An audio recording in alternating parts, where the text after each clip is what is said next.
Horizontes culturales. Arte. Pueblos originarios. Fiestas y tradiciones. Educación artística. Gestión cultural. Creación. Identidad. En Horizontes Culturales vamos al encuentro de espacios para la convivencia y la imaginación. Horizontes culturales. Un programa del Instituto Sonorense de Cultura. Bienvenidos a una nueva edición de Horizontes Culturales, un programa del Instituto Sonorense de Cultura en colaboración con Televisión Educativa. El día de hoy tenemos la presencia, nos vestimos de manteles largos porque tenemos la presencia de una gran artista culichi sinaloense, Lucio Ceguera, que vino a la inauguración de su exposición Tengo Luego Existo, que está en el Museo de Arte de Sonora. Lucia, bienvenida. Gracias. Lucia, antes de entrar en materia de lo que para mí fue realmente conocer tu obra, fue de esos momentos que uno se queda como en shock por el contenido conceptual y estilístico de tu obra. Pero quería primero empezar con quién es Lucio Ceguera, cómo inicia Lucio Ceguera. Muy bien, muchas gracias por recibirme, Omar. Estoy contenta de estar platicando acá contigo. Lucio Ceguera, como artista, comienza hace 12 años, en un momento en el cual yo estaba trabajando, me había recibido de la carrera de Ciencias de la Comunicación en el TEC de Monterrey. Siempre con la inquietud, a la mitad de la carrera traté de convencer a mi papá que me dejara estudiar arte. Y me dijo, a ver, mi hijita, ya estás avanzada, termina la carrera y luego platicamos, o estudia las dos carreras al mismo tiempo. No, papá, no pasa nada, luego lo hago. Y me gradué, empecé a trabajar en producción de cine y televisión. Hice una peli como decoradora, como asistente de decoración. Y en este ejercicio de estar poniendo las cosas en un lugar, de estar pensando cómo añejas el color de una cortina para que parezca que es de otra época, empecé como a conectar con este lado de control sobre un escenario. Pero me parecía cansada la manera en la que sucedía el medio audiovisual. Era casi siempre producciones muy cansadas, había hostilidad en el ambiente y yo pensaba, bueno, este camino se me hace eterno, ¿qué puedo hacer yo para en realidad poder hacer mis propios sets? Y dije, pues como artista, ¿no? Ahí se cortan todos los intermediarios y tú tienes el control completo sobre lo que quieres decir. Tuve un accidente en el cual me asusté bastante, pensé que me moría, fue la primera vez que como que entendí mi propia mortalidad. Y me entró este despertar de decir, voy a estudiar arte, quiero ser artista. Me puse a averiguar, en ese entonces el internet no estaba como era el día de hoy, no había un tutorial, no había quien te dijera cómo hacer tu portafolio. Entonces me tocó preguntarle a mis amigos que yo veía que eso se dedicaban, ¿qué hago? Fui a una papelería, compré un montón de cosas y me puse a hacer un portafolio artístico, que era lo que me requerían en la maestría. Para no hacer el cuento largo, se me da una beca para irme para allá, me aceptan, me dan una beca del 50% y me fui a estudiar a Brooklyn, a Nueva York, en Pratt Institute, y ahí empieza mi recorrido, ¿no? O sea, la maravilla de tener clases que escogiste, de técnicas que te gustan y que tus críticas siempre te obliguen a tener una pieza nueva, que te preparen para vulnerarte y para ponerte enfrente de la gente y para escuchar lo que muchas veces no quieres escuchar.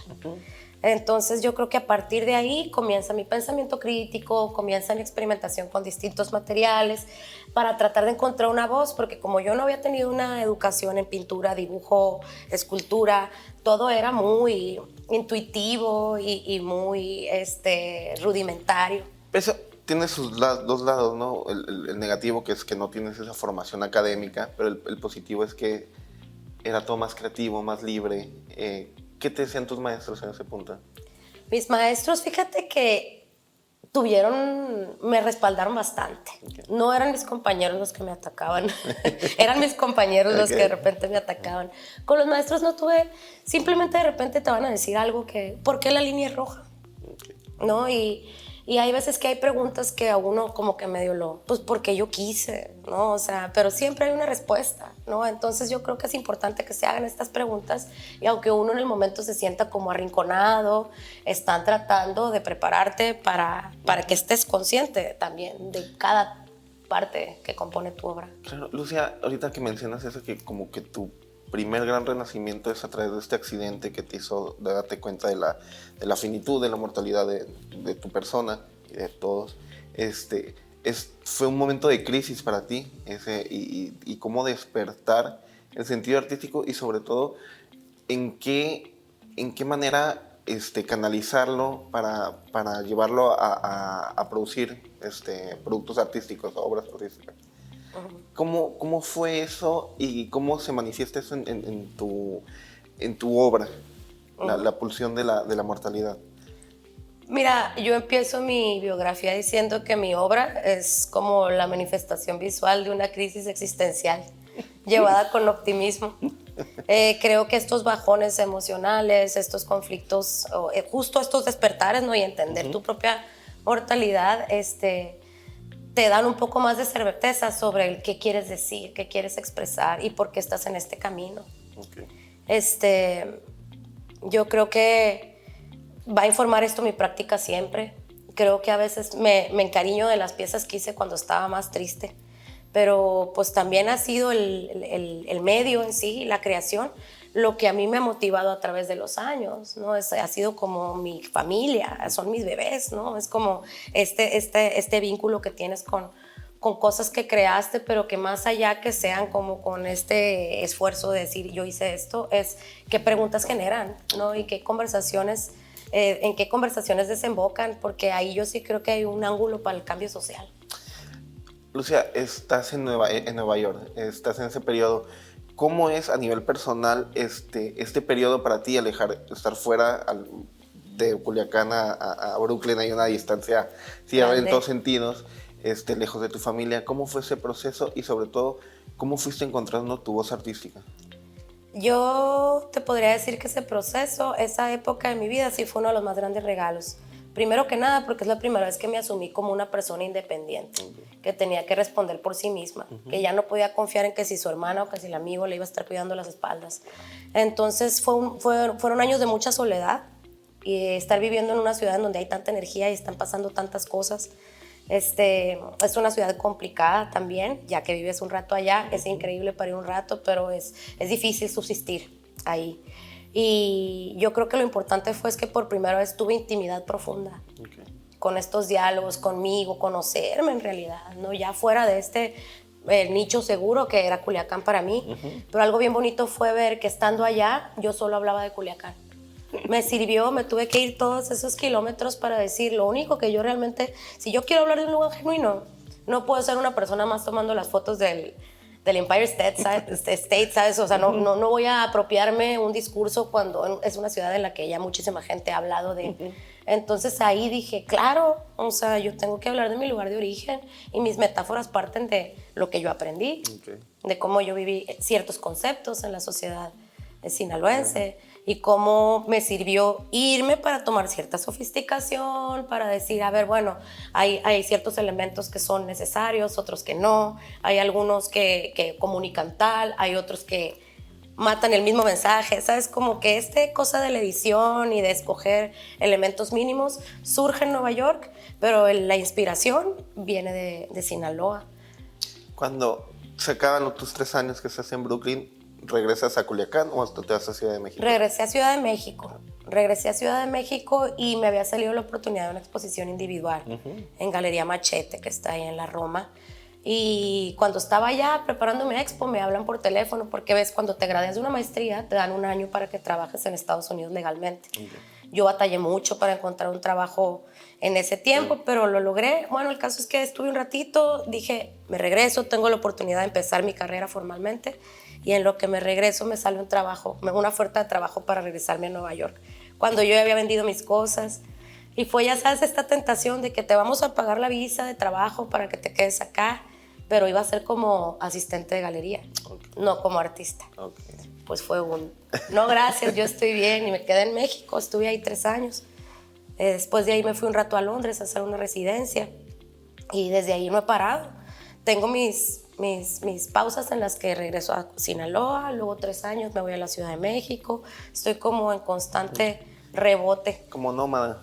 Como nómada, y también me interesa este contrapunto. Culiacán como el referente de la vida tranquila, irónicamente, ¿no?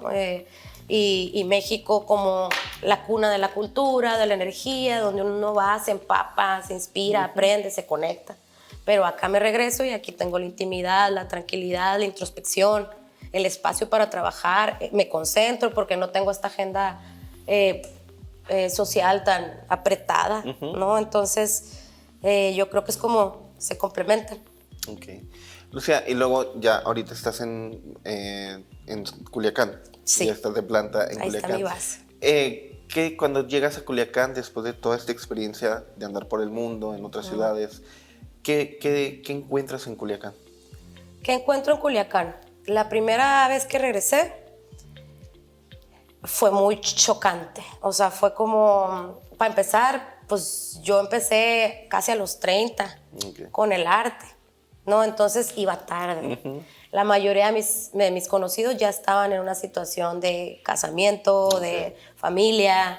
Entonces llegué desconectadísima, ¿no? Sin ya como un círculo que me contuviera y sin una escena que reconociera como en la que yo pudiera colaborar. Pero aguanté vara un rato y las cosas empiezan, o sea, es cuestión de hacer nuevos amigos, tal vez irte un poco a las generaciones abajo, ver qué se está haciendo ahí.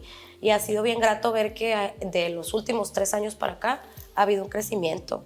Ya hay una escena, ya hay eventos de arte todas las semanas. Ya hay algo, pues. Algo. Desde lo privado, ¿no? Es gente que se autogestiona. Las instituciones todavía creo que tienen bastante que aportar. Sí, claro. Pero sí están pasando cosas. Ya hay una escena. Lucía, ¿cómo defines tu obra? ¿Va más tendiente a lo conceptual? ¿Cómo ha sido ese también llegar a un país donde se trabaja mucho desde la literalidad y todo eso? Llegar con una propuesta de arte conceptual. ¿Cómo tuviste alguna resistencia por parte de la gente, de los propios artistas? ¿Cómo fue ese proceso? Pues para empezar, cuando dices soy artista conceptual tiene una lectura, ¿no? Hasta es carrilla, es como decir soy bien asteric, ¿no? O sea, es esta cosa como de... ahí se siente una pretensión. Pero conceptual es nada más decir que partes de la idea, no de la forma, ¿no? Y que según la idea vas a decidir qué forma toman. Y te digo, tal vez esto fue para mí una posibilidad, fue un ángulo de entrada al mundo del arte, porque yo no podía ejecutarte un óleo en gran formato, ¿no? O sea, yo no tenía esta virtud o esta fluidez en las técnicas, y la especialidad que yo estudié, que era nuevas formas artísticas en la maestría, te incentivaba a experimentar. ¿Quieres que es una pintura? Quiero que me la traigas en otra presentación. Entonces fluctuabas, ¿no? Y mutaban las ideas y te das cuenta cómo de repente una pantalla, que si es análoga, que si es digital, tiene una lectura. Y en mi obra parto del objeto. Objetos encontrados, bolsas rescatadas, joyas que me heredaron o que alguien dejó tirada en la calle. Lo anecdótico está muy presente, los objetos son el punto de partida, e imaginarles a los objetos una historia, sobre todo, como decir, a ver, esta bolsa, ¿qué me dice a mí? Lucía, hablábamos ahorita de tu obra, del arte conceptual. Lo que vimos ahora en la inauguración de la exposición Tengo Luego Existe, que haces junto con la artista Melissa Padilla, conocida como Mucha Miel. Cuando entras a la exposición hay un contraste muy fuerte. Mientras Melissa es muy amante de lo barroco, del maximalismo, tú eres la otra parte, eres la parte minimalista. Tu obra son como haikus. ¿Cómo fue la concepción de esta obra, el primer acercamiento para traernos esta gran exposición? El primer acercamiento fue a través del internet. Yo vi una pintura que un primo mío reposteó, donde Melissa representaba la casa en donde mi mamá creció. Está como los escalones, esa pintura está expuesta. Y lo vi, se me hizo muy mágico porque yo vivía ahí en esa casa. Y ella retomó ese lugar para hacer una escena romántica de un hombre que le está dando una serenata a una chica.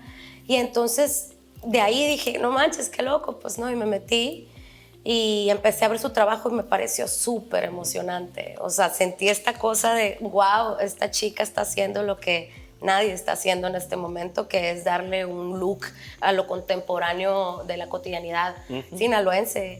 Está retratando estos lugares tan icónicos de los que crecimos por ahí, y combinados con una estética bastante atractiva, colorida, hasta un poquito kitsch, ¿no? O sea, con esta cosa como de elementos hasta que tienen esta lectura como chicana, ¿no? Entonces me pareció bien fresco, bien padre, y yo en ese entonces estaba trabajando en el comité de este proyecto que te conté, que se llamó Todos Ponen Feria. Era una feria que pensamos para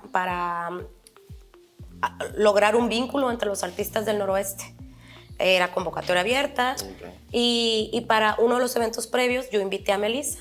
Esta expo se hizo en un hotel que es muy icónico de Culiacán, fue el primer hotel en formato horizontal, entonces es como una especie de motel campirano, en el cual hubo una discoteca que fue icónica en los 90. Tiene mucha historia el hotel. Tiene mucha historia el hotel, entonces a mí me interesaba que el trabajo coexistiera en un lugar así, ¿no? En lo arquitectónico, en la memoria también, ¿no? Que hubiera un lugar que estuviera cargado de recuerdos de todos los que iban a ir a ver la expo.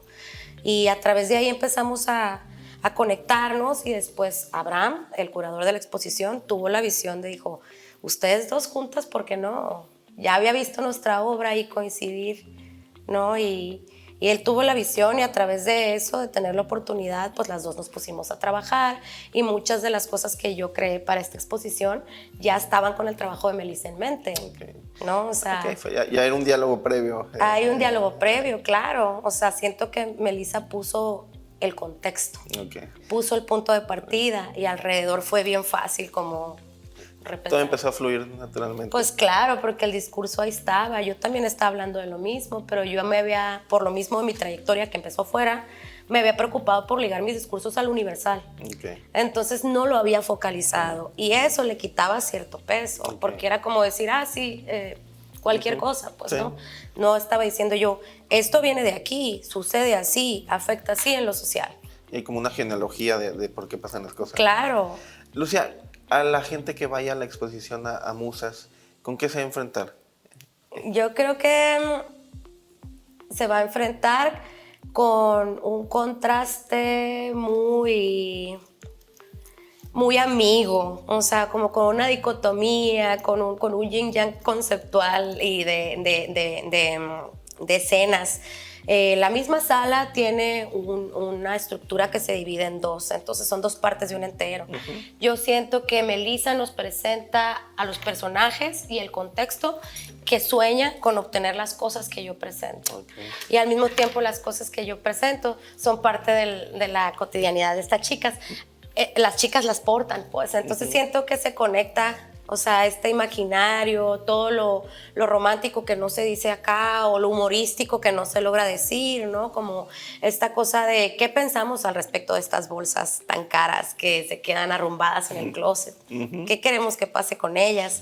Tal vez yo desde lo metafórico, y ella desde la literalidad. ¿Qué parte de la exposición de tu obra que está montada, por ejemplo, son bolsos Louis Vuitton, Prada, etcétera, que resignificas y le das un mensaje mucho más fuerte? Pero aparte, uno de las denominadores comunes de tu obra, Lucia, es el humor. Este humor muy fino, muy elegante. Siempre ha sido así tu obra. Tienes una serie de miniaturas, de escenas miniaturas muy bellas que sigues trabajando en ellas, y que a futuro tengo entendido que las vas a seguir expandiendo. Pero, ¿qué es el humor para Lucia Ceguera? Es que sabes que es bien chistoso, porque cuando yo empecé, yo no sabía que estaba siendo chistosa. Yo pensaba que estaba siendo bien seria. Hasta que una maestra me dijo, ay, eres bien chistosa. Porque estaba como exponiendo unos botones, las bolsitas de los botones extra. Ya sabes que te vienen siempre, y cuando los necesitas nunca lo vas a encontrar. Sí, pero tú los guardas siempre.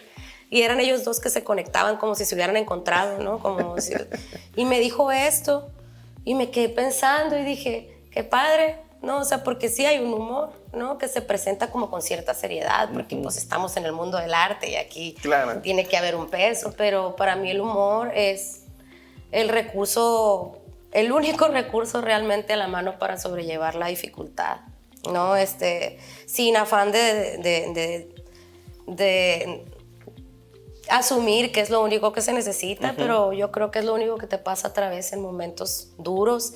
El humor para mí es un agente de cambio, es un ángulo nuevo hacia un tema que es oscuro, como lo es pues toda la cultura del narcotráfico, ¿no? Y las dinámicas del poder, que también en esta exposición está presente no de manera directa, está presente como lo que es, un punto de partida, y nosotras estamos hablando desde ahí, pero no hacia ahí.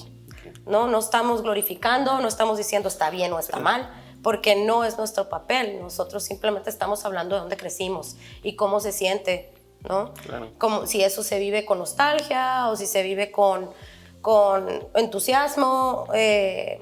Yo creo que van a encontrar un ensayo visual emocionante, divertido, liviano. Muy fresco. Fresco, ¿sabes? No, a quien piense que ir a una exposición de arte necesariamente es estar serio, pues se va a dar cuenta de que no es. Y volviendo a lo del humor, yo te puedo decir, la primera vez que en realidad yo dije quiero ser artista, estaba viendo una exposición en el Metropolitan de Valdesari, que, bueno, conoce su trabajo, es muy gracioso, ¿no? Y me encanta también traer esta cosa que aliviane la cosa, o sea, el oficio del artista. No este peso de tener que cambiar al mundo a través de decir lo más profundo e importante, porque pues también, ¿qué onda con el ego? ¿No? O sea, somos puntitos en el universo, y si de repente podemos aportar algo que aliviane y que inspire y que haga. Yo vi miradas de gente que me fue a dar comentarios y fue bien bonito saber que esa chispita de los ojos que les vi va a traducirse en que van a llegar a su casa a crear, ¿no? Y tal vez no pase nada rápido con lo que estás haciendo, pero yo creo fielmente en el poder de las manos, claro, en el poder de un oficio que te canalice, que si la cerámica, es por eso que las cárceles no perdonan los talleres, ¿no? O sea, hay que mantener la mente, las manos ocupadas, ¿no? Alejémonos de esta cosa de solo comprar un clic y poseer. Pongámonos a hacer cositas, pues, ¿no? Pongámonos a proponer fuera del discurso de que somos lo que tenemos. El poder de la creación. Que esa es otra de las cosas de las que gira en torno a la exposición, es el hiperconsumismo. Las dinámicas en las que nos hemos metido, donde tocan ahí, hay epígrafes de la exposición muy bien puestos, muy inteligentes, en el sentido de que se ponen versos de Madonna, de Material Girl, se ponen el verso de la canción esta noventera de Barbie Girl, de Rihanna, pero también hay citas de Toni Morrison y de Guy Debord, que escribió la Sociedad del Espectáculo, que básicamente nos dice que hemos pasado del paradigma del ser al paradigma del aparentar, y eso se lleva a través del tener, del deseo. ¿Cómo fue la construcción? Yo ayer hablé con Melissa, y Melissa tiene muy claro su mensaje y todo, pero el discurso de ser con este ojo muy, muy fino, creo que viene por parte tuya, que volvemos a la cuestión del arte conceptual. ¿Cómo fue la construcción de este discurso, de señalar lo que está dicho sin caer, porque es muy difícil no caer en las polarizaciones de la narcocultura? ¿Cómo fue irlo armando ese discurso? Fue un reto, y poner doble énfasis en el peso teórico, justo por eso jugar con lo banal, lo fácil, lo obvio y lo no banal, lo no obvio, ¿no? Como son estos estudios ya, la sociedad del espectáculo, ¿no? Como cosas ya con un marco pesado, ¿no? Y fue con mucho cuidado estar tratando de repasarnos a nosotras mismas estas preguntas de qué queremos nosotros realmente decir. Fue pláticas semanales, qué estás pensando, cómo se ve, cómo se vive, tú qué crees que esto pueda decir. Y yo en mi diálogo interno, pues la verdad es que parto de que yo también he sido todo, ¿no? O sea, yo he pasado por este lado también. Yo también soñé cuando era una niña tener mi primera bolsa de marca, y ahorré hasta que la compré, y ahí quedó en el fondo de un closet, pues, ¿no? Ya pasó un momento de mi vida en el que maduré y me di cuenta que mi dinero tenía un uso más importante, ¿no? Que estar tratando de pertenecer. Sin embargo, ahora con el internet es casi inevitable estar siendo bombardeado por necesidades 24/7. Que de repente dices que quiero esos zapatos, y tienes los zapatos y luego quieres otra cosa. Entonces es un poquito invitar a la reflexión. Claro. Es un consumismo, siempre vamos a consumir, ¿no? Pero es reflexión ante estas necesidades. Al menos un consumismo crítico. Consumismo crítico, por favor. Lucia, ya finalmente, ¿dónde te puede seguir la gente? ¿Dónde puede encontrar tu obra la gente? Yo creo que mi principal punto de encuentro sería Instagram, porque lo contesto bastante seguido, @LuciaOceguera. Tengo mi página web también, luciaoceguera.com, y por correo, luciaoceguera@gmail. Ok. Lucía, lamentablemente se nos quedan muchos temas en tintero, pero se nos acaba el tiempo. Te agradezco mucho, que fue un placer realmente conocerte y tenerte aquí en Hermosillo. Gracias. Te deseamos lo mejor y vamos a estar siguiendo tu gran carrera y tu gran Al trayectoria. contrario, muchas gracias a ti por todo, por el espacio, por darme la oportunidad de estar aquí, y espero pronto nos volvamos a Claro coincidir. que sí. Esto fue Horizontes Culturales, soy Omar Quintana, estuvimos con la gran artista sinaloense Lucía Ceguera y nos vemos en la siguiente edición. Muchas gracias. Horizontes culturales, Arte, pueblos originarios, fiestas y tradiciones, educación artística, gestión cultural, creación. identidad. En Horizontes Culturales vamos al encuentro de espacios para la convivencia y la imaginación. Horizontes culturales, un programa del Instituto Sonorense de Cultura.